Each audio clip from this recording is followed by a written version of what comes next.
Good morning. 8:52 বন্ধুরা, আজকে হলো রবিবার। এখন সকাল 8:52। কত এই বাজারগুলো দিয়ে গেল, এগুলো এখনও ধোয়া মোছা কিছুই হয়নি। বলেছি একটু টক দই আনতে, সঙ্গে মিষ্টি দই এনেছে। আমরা সবাই মিষ্টি দই ভালো খাই। আজকে একটু বিরিয়ানি করব ভাবছি, সকালেই প্ল্যান হয়েছে। কারণ কর্তা আজকে চিকেন আনিনি, মাটন এনেছে। উনি নর্মাল মাটন খেতেই চেয়েছিল, তাই বললো মাটন দিয়ে তো আর বিরিয়ানি হয় না, আজকে রবিবার আছে, পয়লা বৈশাখ, তাহলে করে দিই। এই সবজিগুলো আমি একটু পটল আনতে বলেছি, কারণ ফ্রিজে অনেক দিনের আগে চিংড়ি আছে। জল এসেছিলো, জল তুলেছি। ওই গাবলাটা হাফ রাখা আছে, দেখতেই পাচ্ছ, মিডিল গাবলাটা হাফ। কারণ এই জারটা ঢালবো, এই জারটা লিকেজ আছে, দেখো ভরেছি 10 মিনিট হয়েছে, তাই দেখো কতটা খালি হয়ে গেছে। এখন আর খালি করছি না, ছাদে যাচ্ছি। নমস্কার বন্ধুরা, আমি সোমা সংসারে তোমাদের সকলকে স্বাগত।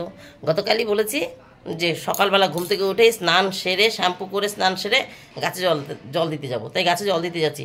ঘর দোর মোছামুছি, কাঁচা ধোয়া সব হয়ে গেছে। কাঁচা জামা কাপড়ও দেখাই নিয়ে এই যে রয়েছে, মেলতে যাচ্ছি। মেলবো আর গাছে জল দিয়ে নামবো। আর ওই জারটা এসে ঢালছি, কারণ ওই এসে ভরবে না, কি বলে, ওই গাবলাটাই ধরবে না। এই গাবলাটা খালি হয়ে গেলে, জামা কাপড়ের গাবলাটা, তাহলে আমার ঢালতে সুবিধা হবে। ওইটাই যেটুকু রাখবো বাদ বাকিটা এই গাবলায় ঢেলে দেবো। তাই এখন আর ধরলাম না, রয়েছে থাক। চলো যাই ছাদে, জামা কাপড়টা মেলে আসে আর গাছে জল দিয়ে আসি। আমার গাছেটা বাঁচাও করছে। চলো, দেখো পাতা কেমন নুয়ে নুয়ে রয়েছে, দেখেছো? এই দেখো কীরকম। এই গাছটা দেখে অতটা বোঝা যাবে না, কিন্তু এদের দেখে বুঝবা। এই দেখো নয়নতারার পাতা কুকুরে গেছে, আর পাতা ঝুঁকে রয়েছে।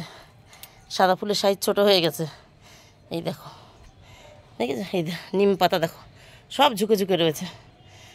উফ, এইবার ঝটাপট আগে জল দেবো, তারপরে জামা কাপড় মেলছি। দেখেছো এদের অবস্থা দেখো, পুরো নুয়ে গেছে। হ্যাঁ ঠিক আছে বন্ধুরা, আগে জল দিয়ে নিই। 9:16 বন্ধুরা, সমস্ত গাছে জল দিয়ে দিয়েছি। আর আজকে দেখেছো এই গাছে কত ফুল ফুটেছে। দুঃখের বিষয়, আমি আজকে মাথা শ্যাম্পু করলাম, 2-1 দিন পরেই পুজো দেবো, কাল পরশু। ঠিক আছে, আজও গাছের ফুল গাছে থাকবে। এই দেখো শ্যাম্পু করেছি, তাই হাত দিলাম। এই দেখো, এইটা একটু ছাওয়া জায়গায় ছিল তো, এর জন্য এর ফুলের সাইজটা দেখো। আর এইটা সাইজটা দেখো, এর তো পাতা পুরো ঝুঁকে রয়েছে, মানে গাছে জল নেই। এই দেখো, আচ্ছা হাতের মধ্যে বেরোচ্ছে না, এও আঙুলের ফাঁকাতেই ধরেছি। আর এইটা দেখেছো তো কতটা বড় হয়েছে, দেখো হাতের বাইরে বেরিয়ে যাচ্ছে। আমার হাতের বাইরে 2খানা ফুটেছে, ভেতরেও আছে নীলকণ্ঠ। ঠিক আছে, যারা আছে থাক, 2-1 দিন পরেই পুজো দেবো। আর এই যে জামা কাপড় মেলে নিয়েছি, এবার শান্তি, ওম শান্তি, মন শান্তি, সব শান্তি। এখন নিচে গিয়ে রান্না বান্না শুরু করব। এই গাছে জল দিলাম তো, তাই একটু চুলটা ছেড়ে নিলাম, রোদ্দুরের মধ্যে শুকাবে। কিন্তু আমার চুল ছেড়ে কোনো কাজ করতে পারি না, আমার শুকানোর থেকে মানে অশান্তি বেশি। যাই হোক, আর আজকে কি বলো তো, পয়লা বৈশাখ। ভুলে গেছি, মনেই নেই। সকাল থেকে ভেবে রেখেছি তোমাদের সঙ্গে আগে কথা বলবো, শুভ নববর্ষ জানাবো, কিন্তু সেটাই জানাইনি। সমস্ত কাজ করছি, এখন মনে পড়েছে কথা বলতে বলতে। যাই হোক, চলো বন্ধুরা, আজকে শুভ নববর্ষ, পয়লা বৈশাখ, তোমাদের সবার ভালো কাটুক। চলো এবার নিচে গিয়ে রান্নাবান্না শুরু করি। আমার মেয়ের আবার পড়া আছে, একটু আলু ভেজে দিতে পারলে ভাত তো হয়েই আছে, কটা খেয়ে পড়তে যেতে পারবে।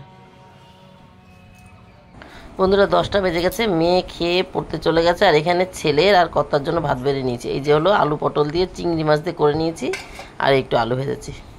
একদম ঘড়ির কাঁটা ধরে 11টা বাজে বন্ধুরা। খেয়ে দিয়ে চলে এসেছি। খেতে যাওয়ার আগে মাংসটা ম্যারিনেট করে নিয়েছি। এর মধ্যে কি আছে পরে বলছি।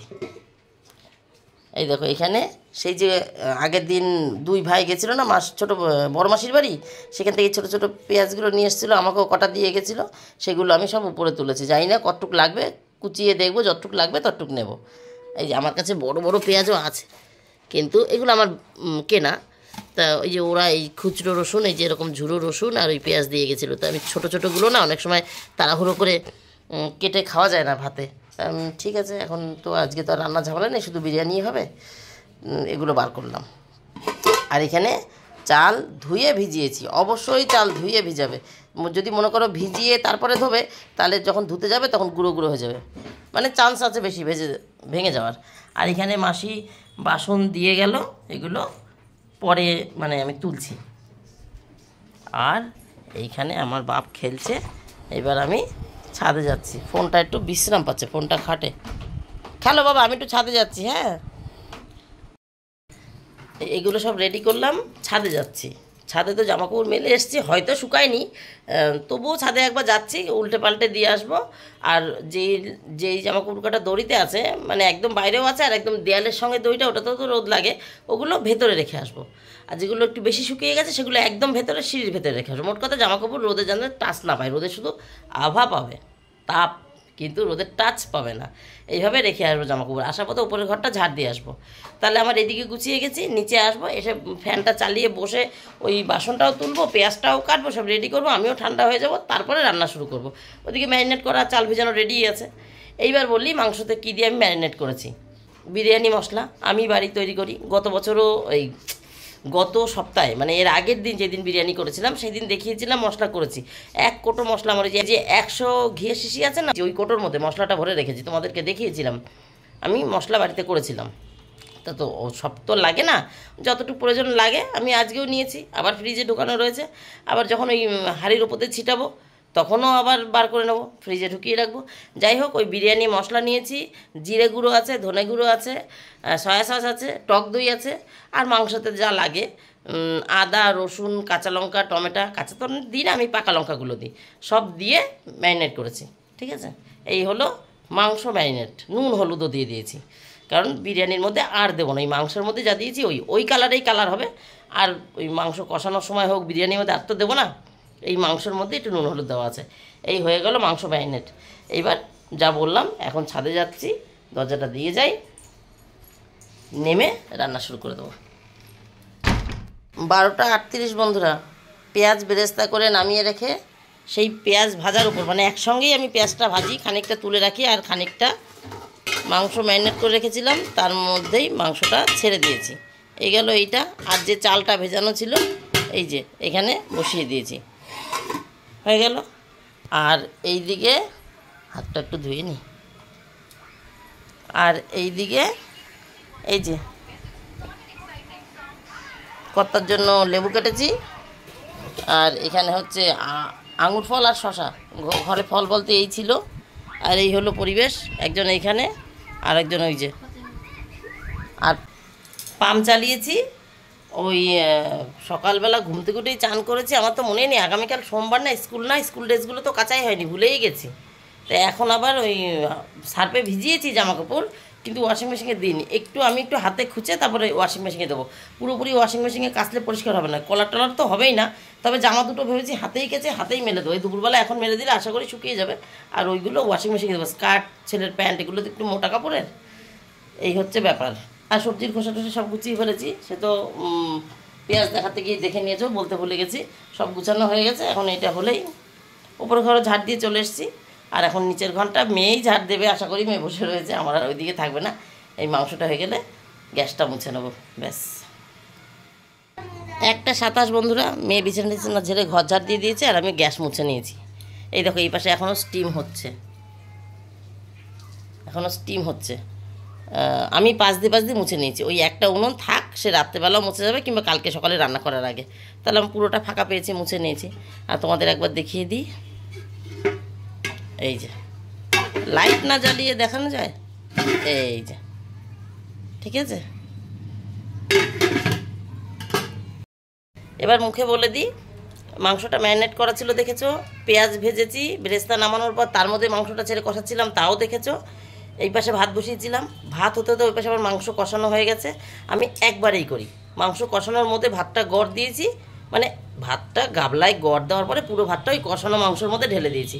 আর মাংসটা হওয়ার একটু আগে, মিনিট 5 আগে আলুগুলো ছেড়ে দিয়েছি। কোনো ভাজাভুজি নেই, আলু ছোটো ছোটো থেকে আলু নিয়েছি, বড় আলু হলে মাঝখান দিয়ে কেটে নেবে। ছোটো ছোটো করে আলু নিয়েছি, গোটা গোটা। সেগুলো আমি ওই যখন মাংসটা আমি বুঝতে পারছি যে কষানো হয়ে এসছে, আর 5 মিনিট হয়তো হবে, তখন আমি আলুটা দিয়েছি। আলুটা মাংসের সাথে আরও 5 মিনিট কষেছে, হাফ সেদ্ধর বেশি হয়ে গেছে, যেহেতু ছোটো ছিল সাইজে আলু। এবার উপর থেকে গরম ভাত একদম ফ্যান ঝরিয়ে গাবলার থেকে তুলেই ঢেলে দিয়েছি। ওইভাবেই বসাই, এই পাশে আমি মাংস বসাই, এই পাশে ভাত বসাই, দুটো আমার একসঙ্গে হয়ে যায়। এবার ওই ভাতটা পুরো ঢেকে দিয়েছি, এক এক করে সব মশলা দিয়ে দিয়েছি। একবার প্রথমে দিলাম বিরিয়ানি মশলা, তারপরে দিলাম গরম মশলা, তারপরে দিলাম ওই যে মোজা কাছ থেকে ছিল, ও ঢুকলো তাই সরলাম একটু। তারপরে দিয়েছি বিরিয়ানি মশলা, গরম মশলা, তারপরে দিয়েছি পেঁয়াজ বেরেস্তা, তারপরে দিয়েছি ঘি, তারপরে দিয়েছি মিঠা আতর। ব্যাস, না কেওড়া না গোলাপ না কিচ্ছু, কোনো জল টল না। এই হোমমেডের মতনই হবে, খেতে যাতে সহ্য, মানে খেতে যাতে সুস্বাদু হয়, পেটে যাতে সহ্য হয়। এই গামছা, মেয়েটা দেখো মোজাগুলো নিয়ে উপরে গেল। আরে আমি তো যাবোই ওয়াশিং মেশিনের কাছে, আমি তো নিয়ে যেতে পারতাম। এখন এই এটা স্টিম হয়ে গেলে অফ করে দিয়ে স্টিমে বসিয়েছি, ওই সব দেওয়ার পরে ঢাকা দিয়ে স্টিমে বসিয়েছি। এটা হয়ে গেলে ছেলেকে চান করাবো, আর আমি একটু গা ধুয়ে নেবো, আর ওই ওয়াশিং মেশিন থেকে বেরিয়ে যাবো, ওগুলো মেলতে যাবো, একবারে ছাদে যাবো। আর মেয়েটা এখন আমার মোজা নিয়ে গেল, মেলবে তো এমন জায়গায়, আমার এতগুলো কাঁচা ধোয়া বেরোচ্ছে ওয়াশিং মেশিন থেকে, সেগুলো মেলতে পারবো না। তাহলে রাগ গাবলায় আমি নিয়ে যাই। আমার এক বন্ধু বলেছে সে নাকি বিরিয়ানি করতে পারে না, চেষ্টা করবে, হয়ে যাবে। আর বলে দিলাম এই মশলা দিয়ে ম্যারিনেট করবে। মশলা বানাতে না পারে কিনে নিয়ে আসবে, কত মশলা রয়েছে, বিরিয়ানি মশলা কিনতে পাওয়া যায় রেডিমেড। ম্যারিনেট করবে, আধা ঘন্টা রেখে দেবে। মশলাটা, মাংসটা যখন কষাবে তখনও প্রায় 20-25 মিনিট তো কষবেই, আধা ঘন্টাও লাগতে পারে। একটু মিডিয়াম আছে, মানে একটু ঝিমানোতেই কষাতে হয়, মিডিয়াম, হাই ফ্লেমে কষাতে হয় না। কষানোর পর ওদিকে ভাত হয়ে গেল, আর বললাম ভাত ঢালার পরে, মানে ভাতটা উপর থেকে দিয়ে দেওয়ার পরে আমি কোনো পাট করি না, যে একবার দিলাম ভাত, একবার দিলাম মশলা, একবার দিলাম ভাত, একবার দিলাম বেরেস্তা, ওইসব নেই। ডাইরেক্ট মশলা কষানো হয়েছে, ভাত ঢেলে দাও, উপর থেকে সব দিয়ে দাও। যখন আমি ভাত খেতে দেবো সবাইকে, মানে বিরিয়ানি বার করে দেবো, তখন তো এক সাইডে কেটেই নেবো, সব মশলা মিশে যাবে, বুঝেছো? নাম বলছি না, এক বন্ধু আমার নতুন, মানে বান্ধবী আর কি, নতুন হয়েছে, সে বলেছে, সে আমার ভিডিও সবসময় দেখে, তার ভিডিও আমি দেখি, সেও একজন ইউটিউবার। তা যাই হোক, যেহেতু পারে না তাই তার নামটা বলছি না, ঠিক আছে? তা যাই হোক, সে এবার শিখে যাবে, পরবর্তীতে তার নাম নিয়ে নেব। তাহলে আবার পরে আসছি। এই দেখো, বিরিয়ানি মশলার গল্প করেছিলাম না যে ঘিয়ের শিশিতে রাখা আছে, এই দেখো এখনও এতটা রয়েছে, হাফের বেশি, দেখেছো? এতটা রয়েছে। সেদিন যেটা করেছিলাম সেদিন মিক্সারের থেকেই দিয়েছিলাম, কোটোরটা লাগিনি, আজকে কোটোর থেকে দিয়েছি।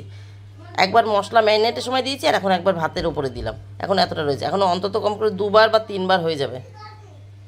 আবার ফ্রিজে রেখে দিই। এই যে ছেলে চান করিয়ে দিয়েছি, ছেলের পয়লা বৈশাখ হয়েছে, পুরো পয়লা বৈশাখ, মানে আসল পয়লা বৈশাখ আর কি, পুরোটাই নতুন। মেয়ের পয়লা বৈশাখ হয়নি, মেয়ের কয়লা বৈশাখ হয়েছে, চিরুনি পরিষ্কার করতে গেছে ওখানে। পয়লা বৈশাখ মানে গত বছরের জামা পড়েছে, গত বছরই পয়লা বৈশাখে ভেঙেছিল, তারপরে 1-2 দিন পড়েছে কিনা জানি না।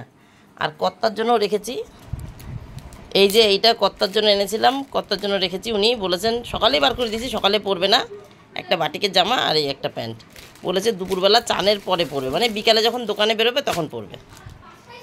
আর আমারও পয়লা বৈশাখ, মানে আমি মাসখানেক আগে ভেঙেছিলাম হলুদ রঙের জামাটা, সেটাই পরেছি, নাইটিটা হলুদ রঙের, কমলা কালার যে নাইটিটা, ওইটাই পরেছি। তাই আমি আর মেয়ে হচ্ছে পয়লা বৈশাখ, বাপ বেটা হচ্ছে পয়লা বৈশাখ। এবার কর্তামশাই চান হয়ে গেছে, উনি উপরে ঘরে ঠাকুরের কাছে নমস্কার করতে গেছেন, আসলে পরে খেতে দেবো। তাহলে আমাদের আজকের মতন গল্প হয়ে গেছে। সকালে যে ভাত করেছিলাম, আর পটলের তরকারি করেছিলাম চিংড়ি মাছ দিয়ে, সেটাই কর্তামশাই রাত্রেবেলা খাবে। আর বিরিয়ানি হলে আমরা দুবেলায় বিরিয়ানি খাই, কর্তামশাই বিরিয়ানি হোক আর যাই হোক না কেন, মাংসর কেস দুপুরবেলা একবার। তাহলে রান্না খাওয়ার গল্প হয়ে গেছে, তাহলে আমার গল্প আজকের মতন এখানে শেষ। Tata, bye bye. উনি চলে আসবেন, খেতে দেবো, ঠিক আছে? তোমরা সবাই ভালো থেকো, সুস্থ থেকো, দেখা হবে নতুন একটা দিন নতুন একটা গল্পের সঙ্গে। ও বা আজকে একটু টাটা করে দাও তো, ওই যে টাটা।